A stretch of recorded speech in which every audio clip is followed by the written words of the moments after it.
Liver ഫിസിയോളജിയിൽ പറയുന്നത് ലിവറിൻ്റെ ഫങ്ഷൻസാണ്. അപ്പോൾ ലിവറിൻ്റെ അനാട്ടമിയൊക്കെ പഠിച്ചു കഴിഞ്ഞു, സ്ട്രക്ചറും കാര്യങ്ങളൊക്കെ നമുക്കറിയാം. ഇനി ലിവറിൻ്റെ ഫങ്ഷൻസ് എന്തൊക്കെയാണെന്നുള്ളത്. അപ്പോൾ ആദ്യത്തെ ഫങ്ഷനാണ് മെറ്റബോളിക് ഫങ്ഷൻ. അപ്പോൾ എന്താണ് മെറ്റബോളിസം എന്ന് പറഞ്ഞാൽ നമ്മുടെ ശരീരത്തിൽ നടക്കുന്ന എല്ലാ കെമിക്കൽ റിയാക്ഷൻസിനെയും ഒന്നിച്ച് വിളിക്കുന്ന പേരാണ് മെറ്റബോളിസം 2 തരത്തിലുണ്ട്: കാറ്റബോളിസം, അനാബോളിസം. അതായത് ബ്രേക്ക് ഡൗൺ ഉണ്ട്, സിന്തസിസും ഉണ്ട്. മോളിക്യൂൾസിൻ്റെ ബ്രേക്ക് ഡൗൺ ചെയ്യുകയും ചെയ്യുന്നുണ്ട്, അതേപോലെ തന്നെ സിന്തസൈസ് ചെയ്യുകയും ചെയ്യുന്നുണ്ട്. അപ്പോൾ ലിവറിൽ ഏതൊക്കെ കോമ്പൗണ്ട്സിൻ്റെ മെറ്റബോളിസം നടക്കുന്നുണ്ട്? Carbohydrate, protein, fat, vitamins, hormones, ഇതിൻ്റെ എല്ലാ മെറ്റബോളിക് റിയാക്ഷൻസ് നടക്കുന്നത് ലിവറിൽ വെച്ചിട്ടാണ്. അപ്പോൾ ഒട്ടുമിക്ക മെറ്റബോളിക് റിയാക്ഷൻസ് നടക്കുന്നത് ലിവറിലായിരിക്കും. അതിനുള്ള കാരണം എന്താണെന്ന് വെച്ചാൽ മെറ്റബോളിക് റിയാക്ഷൻസിൽ ഒരുപാട് എൻസൈംസ് ഇൻവോൾവ്ഡ് ആണ്. അപ്പോൾ ഓരോ റിയാക്ഷൻ നടക്കുന്നതിന് വേണ്ടിയിട്ടും അതിനായി ഓരോ എൻസൈംസ് വേണം. അപ്പോൾ എൻസൈംസ് മെറ്റബോളിക് റിയാക്ഷൻസിൽ ഇൻവോൾവ് ആവുന്ന എൻസൈംസ് എല്ലാം അധികവും പ്രസൻ്റ് ആയിട്ടുള്ളത് കാണുന്നത് ലിവറിലാണ്. അപ്പോൾ അതുകൊണ്ടാണ് മാക്സിമം മെറ്റബോളിക് റിയാക്ഷൻസ് നടക്കുന്നത് ലിവറിലാണെന്ന് പറയുന്നത്. ഇനി അടുത്തതാണ് സ്റ്റോറേജ് ഫങ്ഷൻ എന്തിനു വേണ്ടിയിട്ടാണ്? ഇപ്പോൾ നമ്മൾ കഴിക്കുന്ന ഭക്ഷണത്തിൽ ഒരുപാട് വൈറ്റമിൻസും മിനറൽസും ഒക്കെ ഉണ്ട്. അപ്പോൾ നമ്മൾ ആവശ്യത്തിനൊക്കെ നമ്മുടെ ബോഡി, അതുപോലെ നമ്മുടെ ടിഷ്യൂസും ഓർഗൻസൊക്കെ യൂട്ടിലൈസ് ചെയ്തു ആക്ടിവിറ്റീസിനൊക്കെ വേണ്ടി ഗ്ലൂക്കോസ് എല്ലാം എടുക്കുന്നുണ്ട്. എല്ലാം കഴിഞ്ഞിട്ട് ഇനിയും ബാക്കിയാണ്? കോമ്പൗണ്ട്സൊക്കെ ബാക്കിയുണ്ട്. അപ്പോൾ അതൊക്കെ എന്ത് ചെയ്യും? ഒക്കെ സ്റ്റോർ ചെയ്ത് വെക്കും. അപ്പോൾ ഇങ്ങനെ ലിവറിൽ സ്റ്റോർ ചെയ്ത് വെക്കുന്ന കുറച്ച് സബ്സ്റ്റൻസ് ആണ് ഇത്: glycogen, amino acid, iron, folic acid, vitamin A, vitamin B12, vitamin D. ഇതെല്ലാം സ്റ്റോർ ചെയ്ത് വെക്കുന്നത് ലിവറിലാണ്. ഗ്ലൈക്കോജൻ എന്ന് പറയുമ്പോൾ ഗ്ലൂക്കോസിനെ സ്റ്റോർ ചെയ്ത് വെക്കുന്നത് ഗ്ലൈക്കോജൻ്റെ ഫോമിലാണ് കേട്ടോ. ഗ്ലൈക്കോജൻ എന്ന് പറയുമ്പോൾ ഗ്ലൂക്കോസിനെ സ്റ്റോർ ചെയ്ത് വെക്കുന്നത് ഗ്ലൈക്കോജൻ്റെ ഫോമിലാണ്, സ്റ്റോർ ചെയ്ത് വെക്കുന്നത് ലിവറിലാണ്. അതേപോലെ അമിനോ ആസിഡ്സും iron, folic acid, vitamin A, vitamin B12, vitamin D എല്ലാം സ്റ്റോർ ചെയ്ത് വെക്കുന്നത് ലിവറിലാണ്. അടുത്ത ഫങ്ഷനാണ് synthetic function. Liver produces glucose by gluconeogenesis. ഇനി സിന്തസൈസ് ചെയ്യുന്നുണ്ട്, ഉൽപ്പാദിപ്പിക്കുന്നുണ്ട്. എന്തൊക്കെ ഉൽപ്പാദിപ്പിക്കുന്നുണ്ട്? ഗ്ലൂക്കോനിയോജെനസിസ് എന്ന് പറഞ്ഞ പ്രോസസ്സ് വഴി ഗ്ലൂക്കോസിനെ പ്രൊഡ്യൂസ് ചെയ്യുന്നുണ്ട് ലിവർ. അതുപോലെ തന്നെ synthesize all the plasma proteins, എല്ലാ പ്ലാസ്മ പ്രോട്ടീൻസിനെയും സിന്തസൈസ് ചെയ്യുന്നുണ്ട്. ആൻഡ് അതർ പ്രോട്ടീൻസ് എന്ന് പറയുമ്പോൾ ഇമ്മ്യൂണോഗ്ലോബുലിൻസ് ഒഴികെയുള്ള ബാക്കി മറ്റ് പ്രോട്ടീൻസ് ഏതൊക്കെയാണ്? ക്ലോട്ടിംഗ് ഫാക്ടേഴ്സ് ഉണ്ട്, complement factor, hormone binding proteins, ഇതെല്ലാം പ്രോട്ടീൻസ് തന്നെയാണ്. അപ്പോൾ ഇതിനെയെല്ലാം സിന്തസൈസ് ചെയ്യുന്നത് ലിവറാണ്. പ്ലാസ്മ പ്രോട്ടീൻസ് എന്ന് പറയുന്നത് ആൽബുമിൻ, ഗ്ലോബുലിൻസ് ഒക്കെ ഉണ്ടല്ലോ, ഇതൊക്കെയാണ് പ്ലാസ്മ പ്രോട്ടീൻസിൽ വരുന്നത്. അപ്പോൾ അത് പ്രൊഡ്യൂസ് ചെയ്യുന്നുണ്ട്. അതേപോലെ തന്നെ മറ്റ് പ്രോട്ടീൻസ് ആയിട്ടുള്ള clotting factor, complement factor, hormone binding proteins, ഇതിനെല്ലാം സിന്തസൈസ് ചെയ്യുന്നുണ്ട്. It is also synthesizes steroids, somatomedin and heparin. ഇത് വേറെ എന്തിനൊക്കെ സിന്തസൈസ് ചെയ്യുന്നുണ്ട്, ഉൽപ്പാദിപ്പിക്കുന്നുണ്ട്? സ്റ്റിറോയിഡ്സിനെ ഉൽപ്പാദിപ്പിക്കുന്നുണ്ട്. സൊമാറ്റോമെഡിൻ എന്ന് പറഞ്ഞാൽ ഒരു ഹോർമോണാണ്. സൊമാറ്റോമെഡിൻ എന്ന് പറഞ്ഞ ഹോർമോണിനെ സിന്തസൈസ് ചെയ്യുന്നുണ്ട്. അതുപോലെ തന്നെ ഹെപ്പാരിൻ ഒരു ആൻറ്റി കൊയാഗുലൻ്റ് ആണ്. ബ്ലഡ് ക്ലോട്ട് ആവാതിരിക്കുന്നതിന് വേണ്ടിയിട്ട് സഹായിക്കുന്നതാണ് ആൻറ്റി കൊയാഗുലൻസ്. അപ്പം അങ്ങനെ ഒരു ആൻറ്റി കൊയാഗുലൻ്റാണ് ഹെപ്പാരിൻ. അപ്പോൾ ഹെപ്പാരിനും പ്രൊഡ്യൂസ് ചെയ്യുന്നുണ്ട്. അടുത്ത ഫങ്ഷനാണ് സെഗ്രീഷൻ ഓഫ് ബൈൽ സെഗ്രീറ്റ് ചെയ്യുന്നുണ്ട്. അത് നമ്മൾ അനാട്ടമിയിൽ കുറേ കാര്യങ്ങളെ കുറിച്ച് പഠിച്ചിട്ടുണ്ടായിരുന്നു അല്ലേ. Liver secrete bile which contain bile salt, bile pigments, cholesterol, fatty acids and lecithin. ബൈലിൽ അടങ്ങിയിട്ടുള്ള കുറച്ച് വസ്തുക്കളാണ് ബൈൽ സാൾട്ട്, ബൈൽ പിഗ്മെൻറ്റിൽ വരുന്നതാണ് ബിലിറൂബിൻ, ബിലിവേർഡിനൊക്കെ ബൈൽ പിഗ്മെൻറ്റ്സ് ആണ്. പിന്നെ കൊളസ്ട്രോൾ ഉണ്ട്, ഫാറ്റി ആസിഡ്സ് ഉണ്ട്, അതുപോലെ ലെസിത്തിൻ ഉണ്ട്. ലെസിത്തിൻ എന്ന് പറയുന്നതും ഒരു ഫാറ്റാണ് കേട്ടോ. അതെന്ന് വെച്ചാൽ മെഡിസിൻസ് ഒക്കെ ഉണ്ടാക്കുന്നതിന് വേണ്ടി ഇപ്പോൾ യൂസ് ചെയ്യാറുണ്ട് ലെസിത്തിന്.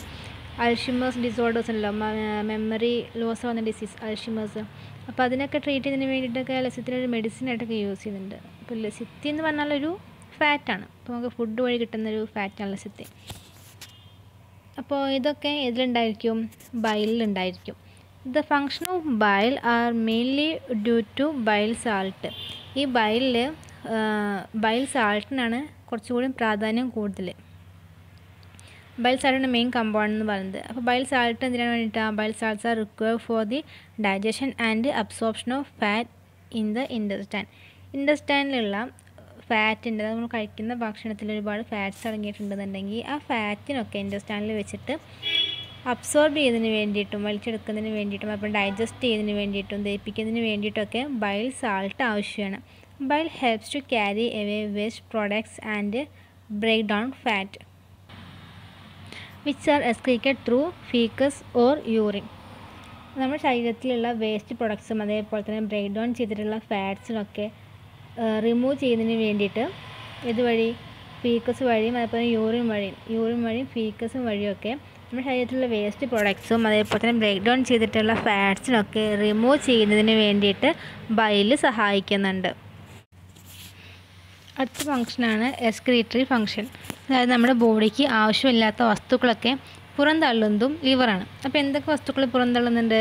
Cholesterol, bile pigments, heavy metals, toxin വിഷാംശം, പിന്നെ ബാക്ടീരിയ, വൈറസ്, ഇതിനൊക്കെ പുറന്തള്ളുന്നുണ്ട് liver.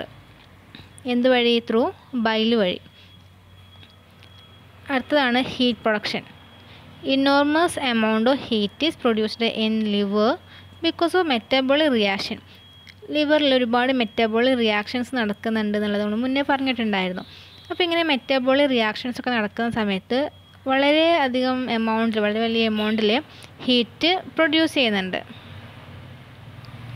Liver is the organ where maximum heat produced. ഏറ്റവും കൂടുതൽ ഹീറ്റ് പ്രൊഡ്യൂസ് ചെയ്യുന്ന ഒരു അവയവമാണ് എന്ത്? ലിവർ. അടുത്ത ഫങ്ഷനാണ് ഹീമോപോയറ്റിക് ഫങ്ഷൻ. ഹീമോപോയറ്റിക് ഫങ്ഷൻ എന്ന് പറയുമ്പോൾ നമ്മുടെ RBC പ്രൊഡക്ഷന് വേണ്ടിയിട്ടൊക്കെ ലിവർ ഒരുപാട് സഹായങ്ങളൊക്കെ ചെയ്യുന്നുണ്ട്. അപ്പോൾ അത് നോക്കാം. ഇൻ ഫീറ്റസ് എന്ന് പറയുമ്പോൾ ഗർഭസ്ഥ ശിശു.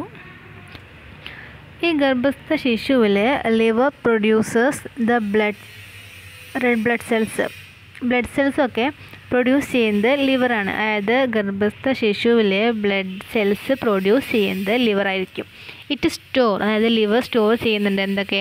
Vitamin B12 and iron.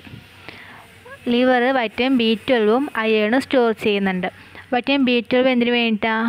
എറിത്രോപോയസിസ് എന്ന് പറയുമ്പോൾ RBC പ്രൊഡ്യൂസ് ചെയ്യുന്ന പ്രോസസ്സിനെയാണ് എറിത്രോപോയസിസ് എന്ന് പറയുന്നത്. അപ്പോൾ അതിന് വേണ്ടിയിട്ട് എറിത്രോപോയസിസ് നടത്തുന്നതിന് വേണ്ടിയിട്ടുള്ള വൈറ്റമിൻ B12 സ്റ്റോർ ചെയ്ത് വെക്കുന്നത് ലിവറാണ്. അതേപോലെ തന്നെ അയൺ സ്റ്റോർ ചെയ്ത് വെക്കുന്നത് ലിവറാണ്. അയൺ എന്തിനു വേണ്ടിയിട്ടാണ്? It is necessary four synthesis of haemoglobin synthesise ചെയ്യുന്നതിന് വേണ്ടിയിട്ട്, ഹീമോഗ്ലോബിൻ ഉൽപ്പാദിപ്പിക്കുന്നതിന് വേണ്ടിയിട്ട് അത്യാവശ്യമുള്ള ഘടകമാണ്, മിനറലാണ് അയൺ എന്ന് പറയുന്നത്. Liver producers thrombopoietin. Liver thrombopoietin produce ചെയ്യുന്നുണ്ട്. ത്രോംബോപോയറ്റിൻ എന്ന് പറഞ്ഞാൽ ഒരു ഹോർമോണാണ്. That promote production of thrombocyte എന്ന് പറയുന്നത് പ്ലേറ്റ്ലെറ്റ്സ്. അപ്പോൾ ത്രോംബോപോയറ്റിൻ എന്ന ഹോർമോണ് ത്രോംബോസൈറ്റ്സിനെ പ്രൊഡ്യൂസ് ചെയ്യുന്നതിന് വേണ്ടിയിട്ട് പ്രൊമോട്ട് ചെയ്യുന്നുണ്ട്. അടുത്ത ഫങ്ഷനാണ് ഹീമോലൈറ്റിക് ഫങ്ഷൻ. ഹീമോലൈസിസ് എന്ന് പറഞ്ഞാൽ എന്തായിരുന്നു? RBC സെൽസിനെ ലൈസ് ചെയ്തിട്ട് അതായത് ഹീമോഗ്ലോബിൻ ലിബറേറ്റ് ചെയ്യുന്ന പ്രോസസ്സിനെയാണ് ഹീമോലൈസിസ് എന്ന് പറയുന്നത്. അപ്പോൾ RBC സെൽസിന് 120 ഡേയ്സാണ് ലൈഫ് സ്പാൻ എന്ന് പറയുന്നത്. അപ്പോൾ 120 ഡേയ്സ് ആകുമ്പോൾ എന്ത് ചെയ്യും? ബ്രേക്ക് ഡൗൺ ആവും. അപ്പോൾ ഇങ്ങനെ 120 ഡേയ്സൊക്കെ ആവാനായിട്ടുള്ള RBCനെയാണ് സീനിയൽ RBCs എന്ന് പറയുന്നത്. അങ്ങനെ 120 ഡേയ്സൊക്കെ ആയിട്ടുള്ള RBC ബ്ലഡിലൂടെ എവിടെ എത്തും? ലിവറിലെത്തും. ലിവറിൽ അറിയാമല്ലോ, ലിവറിൽ എന്തുണ്ട്? ആർട്ടറി ഉണ്ട്, പോർട്ടൽ വെയിൻ ഉണ്ട്. അപ്പോൾ അതുവഴിയൊക്കെയാണ് ലിവർക്ക് ബ്ലഡ് എത്തുന്നത്. അപ്പോൾ ഇങ്ങനെ എത്തിയിട്ട് പിന്നെ സൈനസോയിഡ് കൂടെ കടന്നു പോകുന്നുണ്ട്. സൈനസോയിഡിൽ എന്തുണ്ട്? കുപ്പർ സെൽസ് ഉണ്ട്. ഈ സെൽസ് 120 ഡേയ്സ് ആയിട്ടുള്ള RBCനൊക്കെ ഡിസ്ട്രോയ് ചെയ്യും. ഇനി അടുത്ത ഫങ്ഷനാണ് inactivation of hormone and drugs. Liver ഹോർമോൺസിനെയും അതേപോലെ തന്നെ ഡ്രഗ്സിനൊക്കെ ഇനാക്ടിവേറ്റ് ചെയ്യുന്നുണ്ട്. അതെങ്ങനെയാണ്? Liver catabolise the hormones such as growth hormone, fat hormone, അതായത് പാരാതൈറോയിഡ് ഹോർമോണെ ഷോർട്ടാക്കിയതാണ് കേട്ടത്, ഇങ്ങനെയും പറയാം. പിന്നെ cortisol, insulin, glucagon and oestrogen. Liver catabolise ചെയ്യുക. കാറ്റബോളൈസ് ആണെങ്കിൽ മെറ്റബോളിസം റിയാക്ഷൻ അറിയാലോ.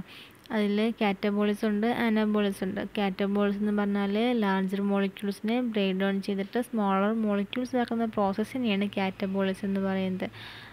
അപ്പോൾ ലിവർ ഹോർമോൺസിനെ കാറ്റബോളൈസ് ചെയ്യുന്നുണ്ട് പറഞ്ഞാൽ ഹോർമോൺസിനെ ബ്രേക്ക് ഡൗൺ ചെയ്യുന്നുണ്ട്. ബ്രേക്ക് ഡൗൺ ചെയ്യുമ്പോൾ എന്താവും? ഇനാക്ടിവേറ്റ് ആവും. ഹോർമോൺസിനെ ബ്രേക്ക് ഡൗൺ ചെയ്താൽ എന്ത് ഇനാക്ടിവേറ്റ് ആവുകയാണ് ചെയ്യുക. ഏതൊക്കെ ഹോർമോൺസിനെ ഇനാക്ടിവേറ്റ് ചെയ്യുന്നുണ്ട്? Growth hormones, parathyroid hormones, cortisol. Cortisol പറഞ്ഞാൽ സ്ട്രെസ് ഹോർമോണാണ്. ഇൻസുലിൻ എന്ന് പറഞ്ഞ ഹോർമോൺ അറിയാമല്ലോ, പാങ്ക്രിയാസ് പ്രൊഡ്യൂസ് ചെയ്യുന്ന ഹോർമോൺ. പിന്നെ ഗ്ലൂക്കഗോൺ എന്ന് പറഞ്ഞാൽ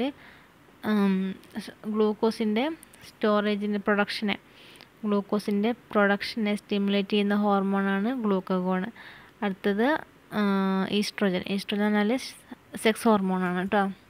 അത് ഫീമെയിൽസിൽ മാത്രമേ കാണത്തുള്ളൂ. It also inactivate drugs. പിന്നെ ഡ്രഗ്സിനെ ഇനാക്ടിവേറ്റ് ചെയ്യുന്നുണ്ട്. മെയിനായിട്ടും ആരാണ്? ഫാറ്റ് സോളബിൾ ആയിട്ടുള്ള ഡ്രഗ്സിനെ, ഫാറ്റിൽ ലയിക്കുന്ന ഡ്രഗ്സിനായിട്ട് മെയിനായിട്ടും ഇനാക്ടിവേറ്റ് ചെയ്യുന്നത്. The fat soluble drugs are convert in to water soluble substances. Fat soluble ആയിട്ടുള്ള ഡ്രഗ്സിനെ വാട്ടർ സോളബിൾ ആയിട്ടുള്ള ഒരു സബ്സ്റ്റൻസ് ആക്കിയിട്ട് ഫസ്റ്റ് കൺവേർട്ട് ചെയ്യും. Which are excreted through bile or urine. എന്നിട്ട് അത് ബൈൽ വഴിയോ അല്ലെങ്കിൽ യൂറിൻ വഴിയോ പുറത്തോട്ട് പോകും. Defensive and detoxification function. Foreign bodies such as bacteria, antigen are swallowed and digested by reticuloendothelial cells. നമുക്ക് കുപ്പർ സെൽസ് എന്ന് പറയാം കേട്ടോ. അതാണ് റെറ്റിക്കുലോഎൻഡോത്തീലിയൽ സെൽസ് എന്ന് പറയുന്നത്.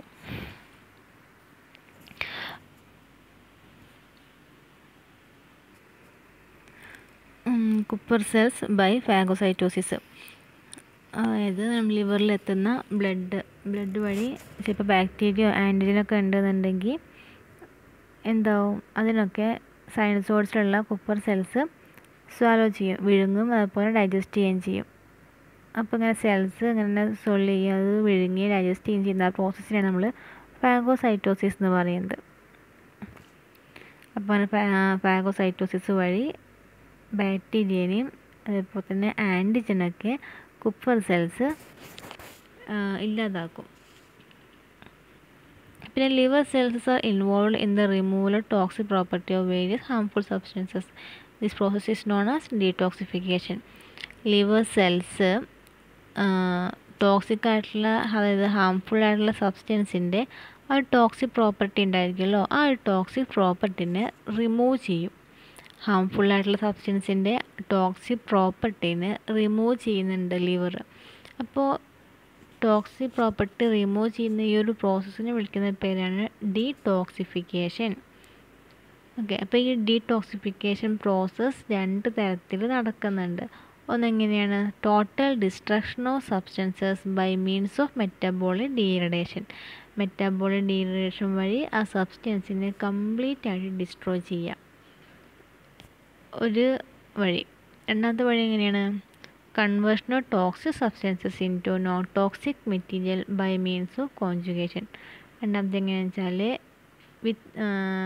കോൺജുഗേഷൻ വഴി ടോക്സിക് ആയിട്ടുള്ള സബ്സ്റ്റൻസിനെ നോൺ ടോക്സിക് ആയിട്ടുള്ള മെറ്റീരിയലാക്കിയിട്ട് മാറ്റുക.